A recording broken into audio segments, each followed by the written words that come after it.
दुर्गा मैया की। पिताजी, जैसे हम देखते हैं कि साउथ साउथ की तरफ लोग अपने घर की चौखट में सुबह सुबह हल्दी का लेप करते हैं, तो क्या ये शुभता के लिए लगाते हैं या फिर इसके पीछे और भी कोई कारण है? हल्दी तो चौखट पर सुबह लगानी चाहिए, साउथ में लगती है, बहुत अच्छी बात है। हल्दी है, चावल है, ये शुभ शुभ मानी जाती है। और हल्दी होती पीली। मैंने कहा ना कि चौखट को, जो मुख्य द्वार होता है, उसको लक्ष्मी का स्वरूप माना जाता है। तो जब लक्ष्मी मानी गई है तो हम मुख्य द्वार पे अगर हल्दी का लेप लगाते हैं तो वह भी तो शुभता है। और पीला रंग यानी लक्ष्मी का प्रवेश, यानी इस घर में कभी भी दरिद्रता ना रहे। लोग साउथ में तो अपने द्वार के आगे रंगोली भी खूब अच्छी सजाते हैं। तो उसका भी तो भावना तो यही होती ना कि जो भी वायु या जो भी अच्छी चीज़ें हैं वो हमारे घर में शुभता और मतलब हमारे स्वास्थ्य और हर चीज़ के लिए हितकारी हो। कोई गलत चीज़ हमारे घर में प्रवेश ना कर सके। और अगर हम इसको देखें ना तो हम इसको वास्तुशास्त्र में देखते हैं, उसमें तो वायु को ही मूर्ख बना देते हैं। मतलब कहते हैं कि जैसे कि दक्षिण दिशा में बांस के पेड़ होने चाहिए, वहाँ पे जल नहीं होना चाहिए, वहाँ पे तो एकदम लाल उसमें बड़े बड़े बांस के पेड़ दिखा दो या अग्नि का कोई वैसा दिखा दो तो वो जगह सही हो जाएगी। यह बात मुझे तो नहीं समझ में आई, लेकिन वास्तुशास्त्र में जो फेंग शुई है उसमें यही चीज़ प्रयोग की गई है। लेकिन मुझे यह नहीं समझ में आई कि जैसे कि कहते हैं कि वायु आ रही है तो वायु को इधर साइड में आप पेड़ लगा दिए, हरियाली लगा दी, तो क्या वो मूर्ख बन जाएगी? मूर्ख नहीं, उसके लिए हमें वास्तुशास्त्र का सही ढंग से प्रयोग करना चाहिए। मतलब हम फेंग शुई को आधी अधूरी ही जानकारी मानते हैं, लेकिन वास्तुशास्त्र को संपूर्ण जानकारी मानते हैं। तो इस तरह से अगर हम अपने द्वार के आगे हल्दी का लेपन करें मुख्य द्वार पे, और उसके आगे अगर रंगोली बना सकते हैं, इसीलिए आप देखिए कि घर के मुख्य द्वार पे ही तोरण वगैरह लगाया जाता है, तोरण द्वार बनाए जाते हैं, उसकी सुंदरता का विशेष ख्याल और सम्मान किया जाता है। उन सबके पीछे कारण ही यही है कि शुभता प्रवेश हो हमारे घर में। जब शुभता और शांति रहेगी तो हम फलेंगे और फूलेंगे भी। फूलने का मतलब ये नहीं कि मोटे हो गए, मतलब ऊंचाई को प्राप्त करेंगे। और जैसे आपने बताया कि आप अपने घर पे जैसे हल्दी के पानी का छिड़काव कराते हैं, तो हाँ, क्या वो भी वैसे ही फायदेमंद? उसका भी तो कारण यही है। मैं घर में हल्दी और रोली मिला के जो छिड़काव कराता हूँ, बहुत थोड़ी सी ही मिलाता हूँ, ऐसी नहीं कि उससे दाग पड़ जाए तो लोग कहें ये क्या कराई धराई कर रहे हैं। लेकिन आप सोचो, कहा गया है कि पीला रंग या हल्दी शुभता है, शुभ देती है। और जब वो हमारे अंदर घर के अंदर आर्थिक स्थिति भी तो सुदृढ़ करती है, लाभ पहुंचाती है। और रोली लाल रंग होती है, लाल होती है, तो लाल जो है वो हमारी शक्ति में वृद्धि करती है। तो हम जो इसको अपने घर में फैलवाते हैं उसका मुख्य कारण ही यही है कि शक्ति और धन शक्ति से परिपूर्ण घर हो, इनसे यह मतलब इसकी कमी इस घर में ना हो। उसके पीछे हमारा मुख्य कारण ही सोच यही है। लेकिन उसमें कुछ चीज़ें और भी हैं जो जैसे कि हम लोग पूजा वगैरह करके भी उससे भी लोगों करते हैं। कुछ लोग पूजा करके या कुछ करके उससे भी क्रियाएं करते हैं। मगर अगर हम अपने घर को शुद्ध रखना चाहते हैं, अपने घर में शुभता लाना चाहते हैं, तो हम कुछ चीज़ें करें, उससे हमें बहुत लाभ होगा। पहली चीज़ कि हम अपने घर के मुख्य द्वार पे हल्दी रोज़ लेपन करें।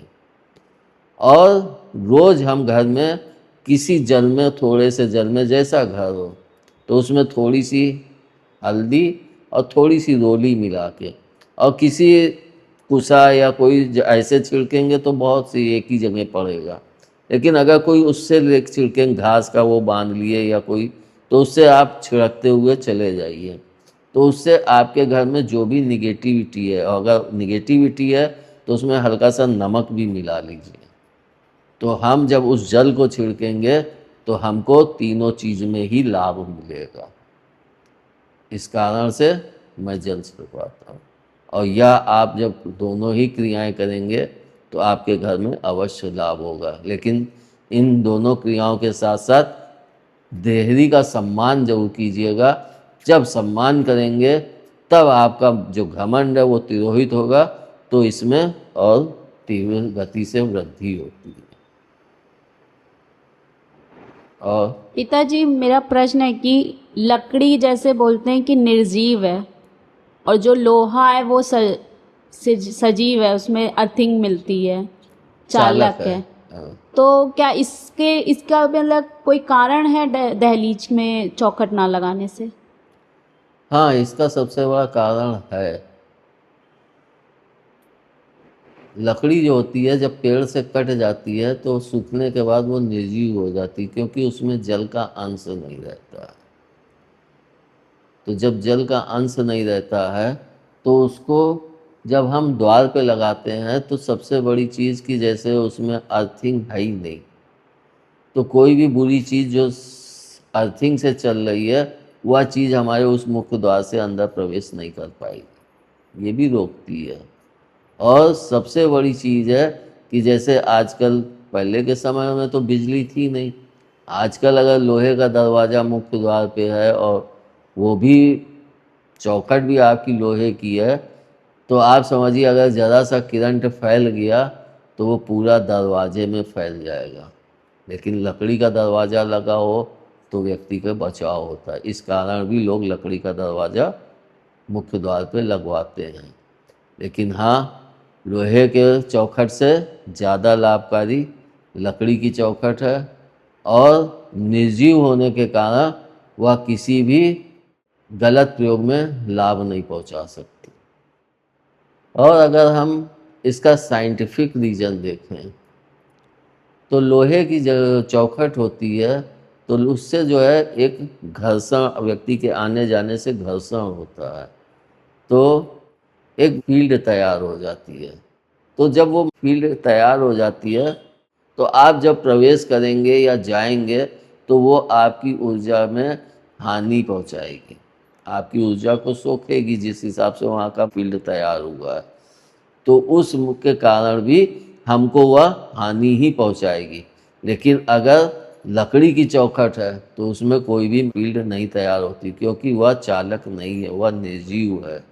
इस उससे भी साइंटिफिक उद्देश्य से भी हम देखें तो लकड़ी की चौखट ज़्यादा लाभकारी है, लोहे की उससे कम।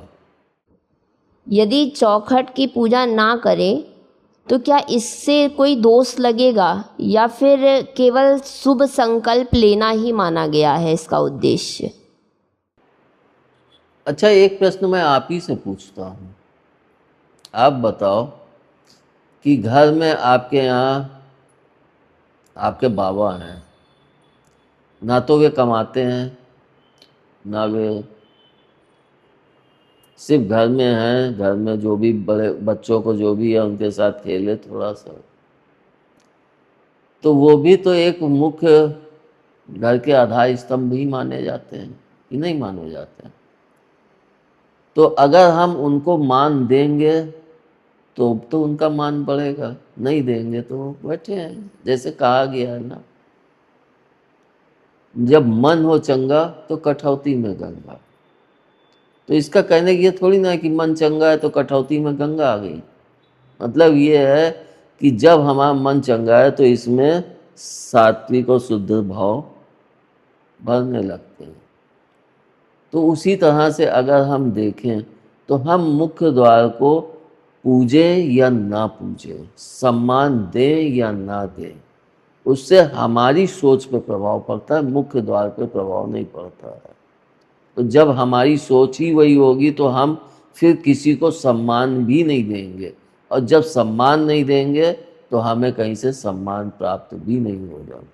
तो हम इसको इस तरह से देखें कि हाँ, मुख्य द्वार है हमारा, चौखट को हम सम्मान दें, अपने भाव श्रद्धा को पूर्ण जगाएं तो हमारी वाणी और हमारे व्यवहार दोनों में अथाह परिवर्तन आएगा। आप सौम्य, शांत और मधुर वाणी वाले हो जाएंगे। तो इन सब छोटी छोटी चीज़ों को ध्यान रखना है। सिर्फ कुछ दिन करोगे वे आदत में समाहित हो जाएंगी और इसके फायदे बहुत बड़े हैं जिसका वर्णन नहीं कर पाओगे, सिर्फ अनुभव कर पाओगे। और ये भी मत कि हम सोचें कि नहीं हमारा ये कर रहे हैं तो हमारा सब कुछ, शायद कुछ और गलतियां भी वहाँ पे हों, वास्तु दोष हो, कुछ गलतियां और भी हो सकती हैं, क्योंकि वास्तु दोष में तो बहुत सी गलतियां होती हैं। जब भाग्य चमकता है और भाग्य के सितारे श्रेष्ठ होते हैं तब ये सब चीज़ें उतनी इफेक्ट प्रभावकारी नहीं होती। लेकिन जब भाग्य सम चल रहा है तो ये सब चीज़ें प्रभावकारी होती हैं। और मैंने यह भी देखा है अपने ही घर में कि मेरा भी वास्तु गड़बड़ था, लेकिन जैसे जैसे समय सही होता गया वैसे वैसे चीज़ें सही होती गई, अपने आप ही होती गई। ये प्रभु की कृपा है। लेकिन अभी भी बहुत से वास्तु दोष घर में हैं, तो इसलिए वास्तु दोष पे तो बहुत ध्यान देना चाहिए। पहले के लोग वास्तु के अनुसार ही घर बनवाते थे। हमारे पुराने घर में और वहाँ पे जितने घर थे वहाँ पे हर घर में मैंने देखा कि कुआं हमेशा उत्तर या पूरब दिशा में, हर घर के अंदर कुआं मैंने पाया। तो ये क्यों बनवाते थे पूर्वज लोग? उसका कारण ही यही था कि जल का स्रोत जो है वो पूरब और उत्तर की तरफ सबसे ज़्यादा लाभकारी है। तो वो पहले नल वगैरह तो थे नहीं कि जहाँ पाए वहाँ लगा दिए, कुआं था तो वे लोग उसी जगह पे खुदवाते थे। तो उनके घर में शांति, पहले के लोगों में कितनी शांति रहती थी। एक व्यक्ति कमाता था, पूरा घर खाता था। आज पूरा घर कमाए, एक व्यक्ति को नहीं खिला पाएगा। ये सब फर्क होते हैं। ये सब चीज़ें हमारे को लाभ और हानि पहुंचाती, जिसको हम समझ नहीं पाते, क्योंकि वो हमें बाहर से नहीं दिखाई देता है। वो सब अदृश्य रूप में हमें लाभ पहुंचाते भी हैं और हानि भी पहुंचाते हैं।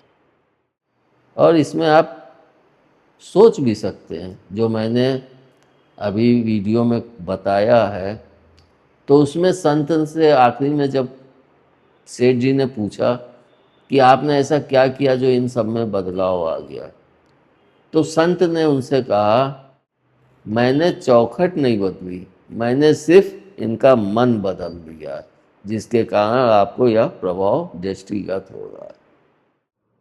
गृह प्रवेश में सबसे पहले चौखट की पूजा ही क्यों की जाती है? गृह प्रवेश में सबसे पहले चौखट की पूजा इसलिए करते हैं क्योंकि वही हमारा मुख्य द्वार है। जब हम उसको नहीं पूजेंगे तो फिर हम अंदर जाके कोई भी पूजा करने से कोई मतलब नहीं है।